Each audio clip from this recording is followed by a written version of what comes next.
ভাই ready ready? হ্যাঁ ভাই রেডি রেডি। তাহলে শুরু করি, চুপ থাকিস তুই।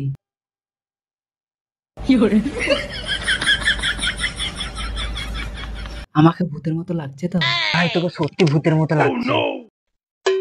ভাই চুপ চুপ চুপ, একটা মদন আসছে। আচ্ছা ভাই তাহলে আমি ওখানে গিয়ে লুকাই। আল্লাহ ভাই এত তাহলে কি করছিস এখানে?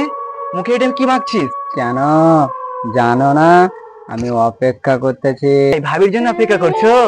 না, মরা মানুষের জন্য। ওমা, ভাবি মরে গেছে? না, মরে তো গেছে আমি। ও তাহলে তুমি কি ভূত? কেন, আমাকে কি ভূতের মতো লাগে না? ও তাহলে কি তুমি ভূত? তাহলে অদৃশ্য হয়ে দেখো। ভূতে অদৃশ্য হয় কে বলেছে তোমাকে? ও মা, তাহলে কি তুমি জানো না? এই দেখো।